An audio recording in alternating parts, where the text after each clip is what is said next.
Hi there, and welcome back to the Energy Sector Heroes podcast. My name is Michelle Fraser, and every week I will speak with incredible people who share their lessons, experiences, and stories from their time spent in the energy sector. Hi there, and welcome back again to this week's episode. If you're new to the show, then please take a second to subscribe and even consider sharing the show with just one other person. This week I'm joined by John Armstrong. John is the CEO of British Pipeline Agency and a guest lecturer at University of Warwick. John, would you like to introduce yourself, please? Yeah, I'm John Armstrong. I've worked in energy all my career. I started with a mechanical engineering degree from Birmingham, and I was really fortunate to then go and work in onshore gas refining of all things. So I got to travel around and live in Norway for a little while before working across energy and power stations, moving into a safety and engineering safety roles. I then was lucky to be engineering manager of a power station, which was a lot of fun. Oh, sorry, I've missed a step out. I then, which was a lot of fun, did a district heating role, running a district heating business, engineering and ops for district heating, which was great. And then I left a big company to work for a small company in BPA, where I'm now chief exec, which is great, which is a fab role running BPA, operating pipelines and terminals and moving fuel safely around the country to various places, amongst other things. No, excellent. That sounds amazing. So how did you get started off in the energy sector then? I think it was coming from doing the engineering degree. So I did mechanical engineering.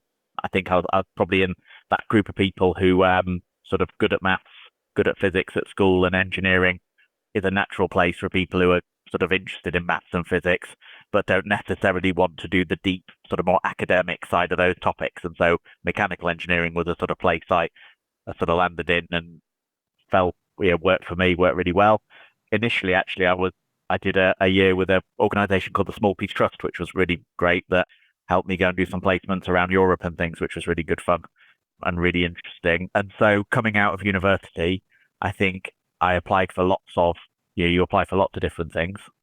And where I first landed was in an oil and gas contractor. At the beginning, they've sort of been swallowed up into KBR now, but it was a really just a good place to start. It was a job. I think as when you do leave university, you don't necessarily, you apply to lots of different things, and it's the one that you get that sometimes you go down that road first, don't you? It's not necessarily that much of a conscious choice, and that was my first job in energy, really, and I've never looked back. Do you think it's better for your first job to work in a contractor rather than work for an operator? That's a great question. I was really fortunate. I applied to some operators and I didn't get jobs with operators because it's super competitive, isn't it? Yeah, really competitive to get those roles. For whatever reason, I was filtered out at that point. And so where I got a role was with MW Kellogg. So now part of Kellogg Brown and Root, which is a big KBR, big company. And I was really fortunate to then go out to Norway and I worked a standard 60-hour week. I got loads of different challenges. I really got my hands on. I got to be out on site. I got to see stuff, commission stuff, do things. I think the pace was really good. So do I think I'd have got the same exposure in an operator? I don't think I necessarily would. I think it would have been slower. I think the more commercial careers, where you sort of bring that engineering and commercial together, they probably grow a bit faster in an operator. Whereas the contractors are very much after delivering a service. So they want people delivering those services. And I was really fortunate to get into a place where I was out. They were mid commissioning, building stuff. Genuinely, it was absolutely fantastic, really hands on. It just depends, doesn't it? But yes, interesting. I think it's an interesting point. I think the benefit of contractors is that often they're quite sharper on the money. So they want to put people to work quickly and make money out of them. So they want to get them charging hours, which puts the pressure on to perform, doesn't it? It does as well, but then working in a contractor compared to working in a client, I think you do more. You're more involved in the projects. Do you think that would be better for young graduates? Yeah, it's interesting. I think the onus is on both parties actually to really push for opportunity and experience. So when you come into a junior role, you don't just want to do the same thing for 2 years and just turn the same handle and learn the same thing. You want to be learning and pushing and jostling and doing different things. I think it really depends on the employer, how good they are at opening up people to opportunity. And I agree with you actually with the contractors because they're really pushing on delivery. Those opportunities are there. And if you're hungry for it, I think you can go and get some really interesting exposure to some really interesting projects. Yeah, I do agree as well. But what would your advice be to the younger graduates that is looking for a job or maybe have started a job, I would say, and they're really looking for a lot of different exposure within their team? It is hard. I mean, it's hard for anybody to talk up and say, oh, I would really like this, but it'd be harder for some of the younger ones as well. Yeah, I think what I would encourage is to use some of the skills you've used at university and also some of the skills you've got yourself from other things to actually show that you can do things a bit differently and improve things. And actually, there's a real opportunity when you join a company, particularly now when I joined, it was with Excel and Visual Basic and programming and various bits of macros and stuff like that. And I was able to do loads of things really quickly by just saying, well, we could just do that. I just quickly program this or do that. And interestingly, I think this next generation, their new opportunities at AI, Yeah. because people like us aren't as native with that kind of digital process or AI based process. And so for me, actually, I was able to really push on. I joined a project where they were struggling with ordering all the different pipe supports that they hold the pipe up in a refinery. So there's thousands of them and they're all different. So you have to order them. They were really struggling to deal with a data set. And I was able to just go in and just go, oh, well, that's all we need to do is program this, do this, use Excel, bit of access, and we were really lucky then because everything was quite open. It's then been locked down for a bit, but now you've got the same opportunities with AI to just look at something and say, why are we doing it like that? Actually, the tools exist to do that 10 times faster, better, whatever the thing is, safer. And so I do think for young graduates, sort of it's important not to forget that actually you were recruited for the skills you bring. Yes, to some degree, learn some more, but also companies want people with new ideas, energy, and people to push. And I think often it can be once you've been a bit conditioned to the organization, Mhm. you end up believing that the way the organization does it is the right way. And often it isn't the right way. It's just the way they've done it for 40 years. And it may not necessarily be the best. And I would really encourage people to, younger engineering graduates particularly, to really push on processes and things and just really, really jostle for change. Okay. So it's really running with an idea, being conditioned enough to talk up in a meeting, which is hard enough anyway, and then put your ideas forward. Yeah, I think so. I think so. I think it's also not being afraid of saying, I've done that sort of project. Is there something different? Because actually, if people don't know you're looking, and I think this nowadays, particularly with flexible working, becomes even more important because people are working remotely. It's less obvious who is just turning the handle. Do you know what I mean? It's less obvious who wants something different. And so I think the onus on the individuals on graduates, particularly, or younger engineers or younger staff to actually say, no, I really want to do something different is really important because if people don't know that you are after something, after the next opportunity, willing to push, they won't necessarily as naturally give things. And so you have to do it nicely. You have to sort of land it positively because there is, in everybody's job, there is a bit of dross that's maybe not the bit that you absolutely love. And even in my job, there's bits that I, there's lots of bits of or elements of my job that I'm not particularly, I don't high five in the morning and say, yes, let's crack on and do some more spreadsheets. And everyone's got a bit of that. But I think you sort of sometimes you have to get through some of that work, but also you want to be saying, yeah, I really want something interesting, something challenging, something that grows me. And that's super important. Do you think that it's harder if you're working from home to be noticed more? Do you think you have to be seen to be present? I think being visible is a conscious act, whether you're in the office or not. And I think lots of people went missing in the office and go under the radar, just as the remote working thing. So I'm a I think what's really important is that how you show up at work in whatever sense, whether it's remote, whether it's local, you actually have to think about it as a conscious act. Don't always assume people know what you're doing, and don't be afraid of sharing, introducing yourself.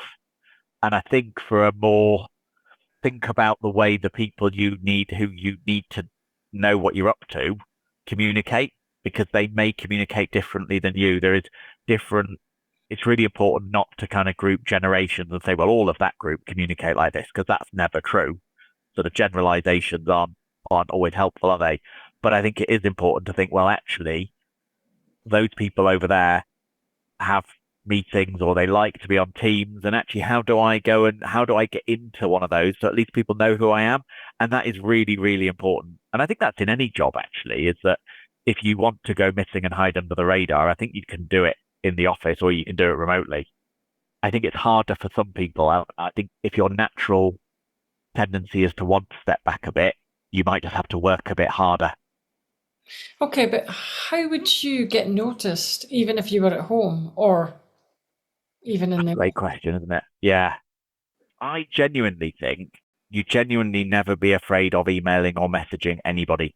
And I've yet to find an organization where the people at the top of the organization are that distant from the people at the front line of it that actually they don't mind knowing what's going on. You sort of need to create opportunities with your people that you work for and say, actually, I do want to get noticed around here. And that's okay to ask that. So I think genuinely, there's no harm in telling people what you're up to, and most companies now have intranets with, just that's such an old-fashioned word, isn't it? Intranet. Most companies have a sort of some way of sharing what you're up to in a sort of Facebook equivalent kind of thing. Sometimes they can be a bit clunky, can't they? But there are opportunities to share. I just genuinely think you have to leverage those opportunities and get out there. When you do something, think about you've got the bit that you're delivering, but also how do you leverage that so that people know who you are and what you're up to? Yeah, but how do you get into some of the big meetings that maybe some of the more experienced engineers are taking part in? Because sometimes it's really hard if there's like a Yeah, it is. problem. Sometimes they leave the younger graduates behind. And it's really, I think, yeah, it's really hard, isn't it? And I think that's where people are busy. Like, genuinely people, I'm not saying people above you are busy, but that's not true. People are all busy. All companies work on a sense that everybody is occupied, busily doing stuff. And they may not have the time or be taking the time. So it's also onus on them to go and look, isn't it? And see, to go and understand. Unfortunately, all the good stuff people set out to do, to go and meet the team and see what everyone's doing and do all those great leadership bits that we all know are really important, often that gets deprioritized when the next urgent thing comes in through the door. Just naturally, doesn't it? Because it's less of a priority than whatever is the latest number one big problem. And so people can get a bit lost, can't they? And that's where you've really got to find opportunities. So genuinely, you've got to say, I would really like to go and do that. Like, how do I? And people will, again, I've never found anybody in engineering or energy that won't help. Actually, some of the great ways of getting noticed are doing things like some of the committees for the local engineering groups or whatever your sector group is. Energy Institute, a fab. There's loads of opportunities, something like the Energy Institute. And actually, some of those are the ones that then make people in the organization aware that you're doing stuff. Because you go on a Energy Institute meeting or conference or whatever it is, IMECE, and then you come back and you share, and then you leverage that by sharing what you learned, what you took back, who you met, whatever the thing is that then leverages that to get you noticed. And that is conscious, because if it's not your natural style, that needs to be a conscious thing that you do, which can be really hard, can't it?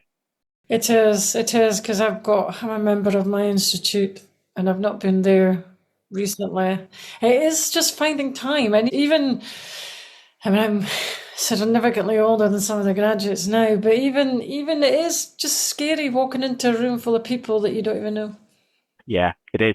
It is. And that's one of the benefits, actually, of if you need to get comfortable with that, the benefit of doing it with something like your local institute or the energy, or just finding a way of doing it. I've got one friend that does really struggle with that, and she couldn't speak more highly of Toastmasters. Said absolutely, I don't know much about it, but she genuinely, absolutely couldn't talk more glowingly about it. And so I think if it isn't your comfort zone, it's finding a way to get comfortable with it. And genuinely, as long as you do it nicely, as long as you land nicely, that's such a bad word.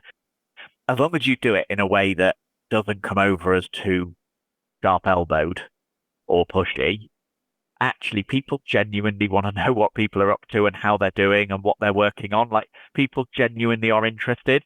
I think it's the busyness, the constant pressure of other things. Typically, the people above you are dealing with, particularly in bigger organizations, are dealing with lots of stuff coming down from above, and they're having to do the same thing above them. And so by the time they've done the same thing above them for a third of their time, dealt with all the other stuff coming down from the above for the other third, then done their job for a third, they don't necessarily have the capacity. And so they need to deal with that to do the stuff they know they should do. And so sometimes you have to make it easy for them and say, actually, I did this project. I'd love to do something over there now. Or actually, I'm doing this over here. Can I come and tell you about it? People generally never mind. There is nobody I've ever asked for advice that said, no, I'm too busy. Okay, but then as well, do you think it's helpful that as a young engineer, it's sometimes if you're wanting to move into another area and get an opportunity, it's just the case of going over to a senior engineer or maybe a manager and asking for more work? The thing I would say, nobody will ever not give you advice. People love giving advice. Genuinely. You ask people, can you spare some time to share with me some of your knowledge and know-how? People will never say, genuinely, people love it. And so people never say no. Actually, what tends to scare your boss is that you're working on a really important project. It's really busy. They're actually starting to really value you, and you start looking like you're going to try and do something else next week. Yeah. And so what it's about is creating an environment where opportunity happens. And so actually, if you go and ask someone, I'm really interested in progressing I'm really up for progressing in this company. I'm currently working in something over here. I'm really interested in learning a bit more about that area and actually about whether how would I go and work? So say you work for, actually so many companies now in energy have multiple hats, don't they? So you could be working in the oil and gas bit and you could think, actually, I'd really actually quite fancy working in offshore wind. It's not uncommon conundrum, is it, in a big company? Mm. I would genuinely encourage you in that scenario. You say, well, I'm working over here. What you don't want to do is look like you're desperately trying to escape the bit you're in. It's never a good look. You want to look like you're absolutely committed, loving it, going to work really hard. What you can do is go to the other area and say to someone, email a senior manager and say, I'm actually really interested in that area. How do I go about learning more? Or what advice would you give me? I'm not in a rush now, and then you can just play it cool. And you can just say, well, I'm really interested in coming. If there's any opportunities for me to come and that's a great way.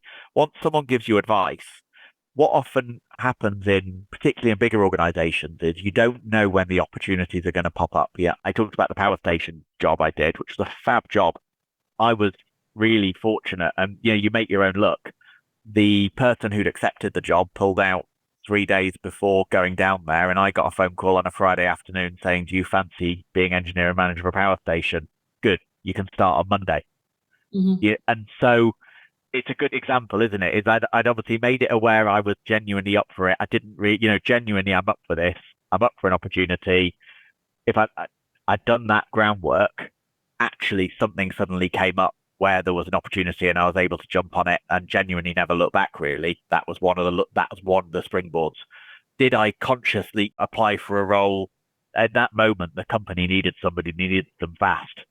And I was a name for somebody they knew would say yes. And hopefully they thought would be competent enough to not make too much to make a reasonable job of it, you'd hope. Okay, so it could be just as easy as something comes up and then you volunteer.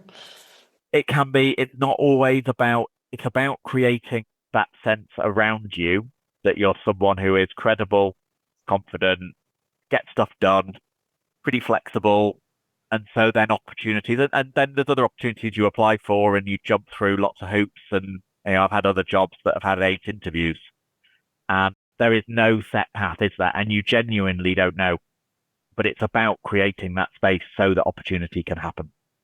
Did you say that you had a job that gave you 8 interviews? Do you That's know what was really, and it's a really great example actually, is I got with that one, I got on the path to, at the beginning, I think I wanted it.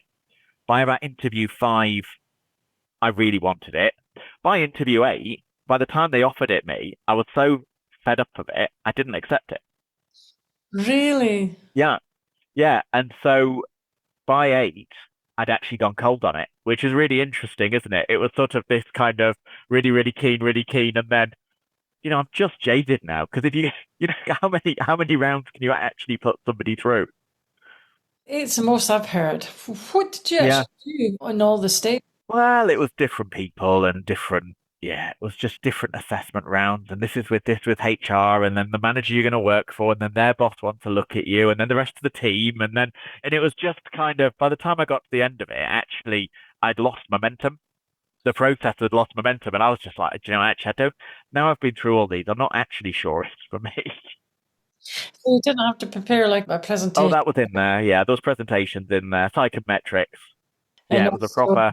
also a case study as well. Yeah, it's a really good example actually, where sometimes, and this again is it's easy to assume as the candidate that the often the recruiter forgets that they need to do a sales job, that you actually need to want it as well. And that's a really good example, is they put me under so much scrutiny that by the end of it, I hadn't really put them through enough.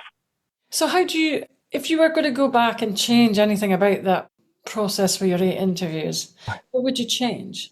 I just these things. You need momentum. It needs to be quick, and actually, you need to be really clear up front about some of the. I think it's really important, especially nowadays, the personal elements like work-life balance, where you're going to be, how much travel, where are you expected to be. It's just so important now to have that honest conversation early with people and with yourself. Actually, if you're a candidate in something, is do I really want to be? If they're going to say they need me to be 2 hours from home 5 days a week, am I really saying I'm going to drive 4 hours a day?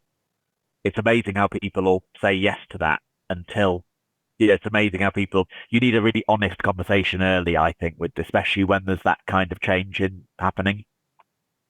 It is.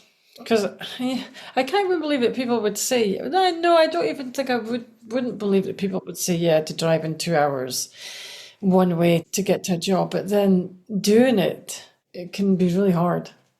Yeah, yeah. And you have to, particularly now with, again, we talked a little bit about flexible working arrangements and things. It's really important to know what you're willing to do, capable of doing, and where the organization is at on that journey, because that's an evolving one, isn't it?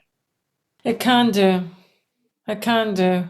Because you could have been an interview and they could say, oh, you work remotely 5 days a week, but then they might say, oh, we need you to come in 3 of those days down to wherever it is. And sometimes it's quite a big commitment to some people. Yeah, and it's also, I think you have to gauge a little bit where your recruiter is at there, because, and that can be quite a challenge because you also don't want to come in and say in an interview, because it's sales both ways, isn't it? Both people are selling to each other and both don't know if they want each other. And what you also don't want to do is come in with a list of demands. So what I want to do is I want to work from home Monday to Thursday and then pop in for a couple of hours on Friday. And I also quite like a basket of fruit on my desk each day. You can't kind of, it's quite not a bad idea, but in that relationship, you've got to make sure you don't come in with a list of demands. So there are lots of listening, but how do you clearly establish boundaries? Hmm. And so that's where it's really important actually to be honest. Yeah, the more honesty early on from both parties, I think, is really important in that. I think lots of organizations are more flexible than perhaps they'll also recruit less flexibly than they probably are. Yeah, I think so too. I think a lot of companies have to be flexible nowadays as well, Yeah. especially post-COVID, because I think the way that we work now is totally different than it ever has been for ever. I Yeah. think. Yeah, and it'll never be the same, but I think it'll change and there'll be ebbs and flows. And I think the sort of, for me, actually, the concept of, I think you just, and I think you always had to be, but I think the old world allowed people to be lazy because you went in the office, there was a good dose of presenteeism, and people didn't need to be as conscious about how they showed up. And I think that's now you have to be actually, this is a time I need to do some deep work. So actually, me sat with my three screens, this is the environment for doing that. That's great. And I need to turn off all other distractions and I need to focus and get that done. And then there's other times where actually I need to be with other people and teams can, you can use Teams or whatever it is, whatever technology you're using. Or actually, this is something that needs to be face to face. And I think you just have to be more conscious. And also, I think it's easy to say when you're higher up because you get to tell other people what to do when you're consciously making those decisions. I think also when you're developing your career through the organization, actually, you also need to be a bit conscious with that as well. Actually, how do I show up when they show up in what's right? Actually, how do I do it? And that's where it really helps. Just genuinely, you just have to be a bit conscious. I think actually, if I'm going to get ahead in this organization, for a start, what do other people do who've got ahead? Good way of figuring that out. But also, actually, but it's also got to be true to you and your values. So, how do you show up and how do you get that visibility? I think we're back to our previous sort of discussion, aren't we, about how do you get in front of the right people? How do people know what you stand for and what you're about? I think so. Yeah. And they're up there genuinely. Every manager I talk to, or people I know who are in management roles, what they want is people that pick up problems, solve tricky things, and get stuff done. Like Yeah, genuinely do what they say, get stuff done. but there is that you could become really good at that and only be stuck doing that. Absolutely. Yeah, that's where it's really important to go and talk to people in the organization about, okay, I've got really good at solving other people's problems for them. And I've got one job where I had one job where I was a bit stuck because everyone thought I was having a lovely time, which I was. It was great fun. And I've become quite an expert at it. And I think it wasn't in anyone's interest to move me because, I was a bit depended on.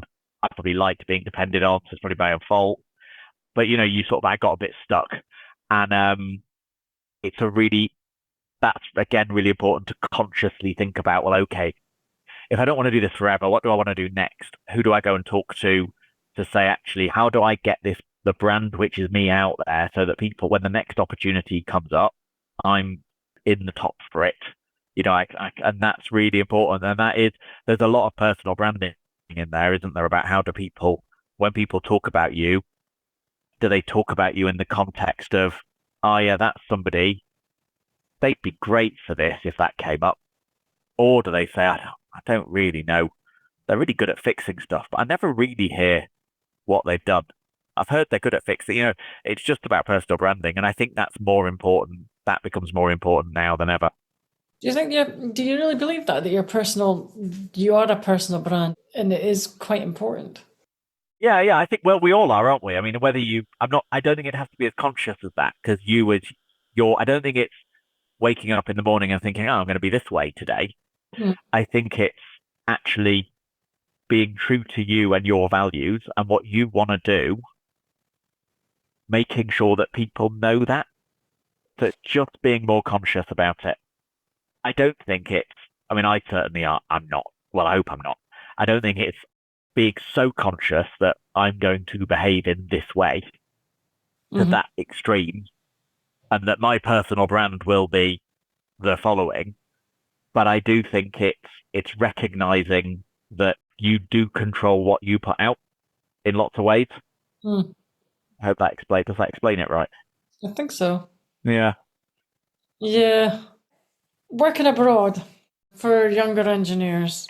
I remember when I first worked abroad, when I first got a job working abroad, I was really, really nervous.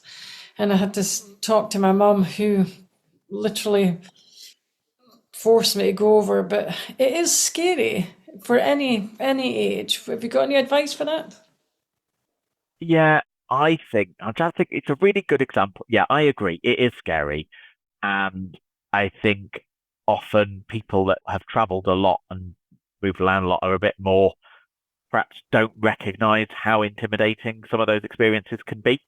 Mhm. And I think it's really helpful to find people who you trust to talk to about some of the worries and also asking lots of questions. And I did a thing abroad where I had to go out to Spain for a week or so, I can't a month, but, and I genuinely, it sounds really silly, but I didn't know what to wear. And, how do you show up? It was actually quite a tricky technical thing. It was all very, and it was, and actually, I remember it was quite short notice. And I remember going onto the airplane thinking, do I turn up in a suit? Do I wear, actually, and that's where actually probably everybody is in the same boat as you. And there is genuinely no harm in saying to people, look, I've not been to this place before. Are they jeans and a shirt type of people? Or do I need to be fully suited up, tie, actually what kind of environment is this? I think there is an element of just asking and trying to overcome it because working abroad is always a tremendous opportunity. I also I do think there can be a lot of pressure in some companies to do that to progress. And what I would say is if it isn't your thing, there are other companies or, sometimes I found quite a lot of pressure in working for international companies to go and do that. But it was at a time in my life where didn't necessarily fit with my family. And I think if I look back now, I'd say sometimes that pressure can be a bit strong. And actually, you've got to do what's right for you, the people around you, and what you want. And actually, there's lots of other, genuinely things will be all right things are okay in the end. You just have to, sometimes there can be an awful lot of pressure to do that, particularly in some of the bigger technical companies. And it's because they need people to do stuff, but you've also got to do what's right for you as well. So if it isn't your thing, you shouldn't feel pressured to do it. There is a lot of engineers that I've met along the way that have never worked abroad. Yeah, I agree. I think that's a pity. I think language can often be a barrier, can't it? There is recently, you can get international registration, can't you? So once you've been a chartered engineer for, I think it's 4 years, so it's a little while, but so even if you did it as fast as possible, you'd be early 30s, but you can get international registration now, which recognizes you in quite a few American states, India, some other countries. So that actually might open up some opportunities for people. But yeah, I agree. I think it's always, I was very fortunate to do the job in Norway and working for the international energy company. I did lots of travel and met lots of people from particularly across Europe, which was great. And I still do in this role actually. And I always learn loads from different cultures and what they're up to. So yeah, I'd always encourage people to, but I also don't think people should feel pressured to do something which isn't something that isn't necessarily always for them. I totally agree. I totally agree. I'm going to ask you maybe one final question. You've given a lot of really good advice, so I'm going to ask you for some more. What advice would you have for the younger graduates coming into the energy sector? I think I would say really push for a broad range of opportunities. There is so much in the energy sector. If you think globally, $3 trillion are spent in the energy sector, invested into the energy sector a year. So it's a massive prize. Like there's so many opportunities. So genuinely push for a range of opportunities that also protects your career a little bit. So if things don't happen right in the sector you're in, because there is sectors do change, they come and go, don't they? I think you've probably seen that as well, Michelle. So, but genuinely get loads of different opportunities if you can. Really think about how you share what you've been doing and what you've been up to so that people in the organization, also beyond the organization, do get like things like LinkedIn are really helpful for that. And then also think about the best thing about the engineering profession is this broad range of other stuff is that you can get involved in, which is there's so many different opportunities. There's all the engineering institutes, there's about 38 of them, would you believe? There's the very all professional bodies, industry bodies. There's actually loads of stuff that you can do to grow yourself professionally and actually turn to some degree a little bit your job, your hobby. Most people do engineering because they love the technical bits and the challenge and they genuinely enjoy it. Yeah, they enjoy engineering. So do genuinely try and use those and they can be a great way to meet people. I call them side quests. And I know side quests are in a computer game where there's just a sort of pointless stuff where you go down the side and do something else. The side quests are a thing in computer games. So it's a bit of a side quest. Actually, sometimes your side quest can turn into your job and it can open up opportunities that you never believed. So I would genuinely encourage you to go and just see what else you can get involved in, committees you can sit on, other stuff. And that's one of the best things about engineering as well, is there's so many opportunities.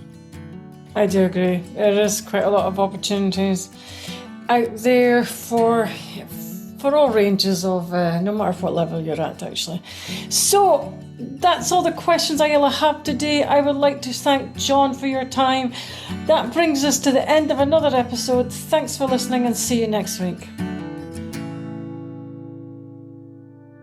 That brings us to the end of another episode. Thanks for listening. If you enjoyed the show, I'd like to gently encourage you to leave a 5-star rating wherever you listen to podcasts and share the show with another person. You can also follow me on LinkedIn or via my website, www.michellefraserconsultancy.com. Thanks again for listening and see you next week.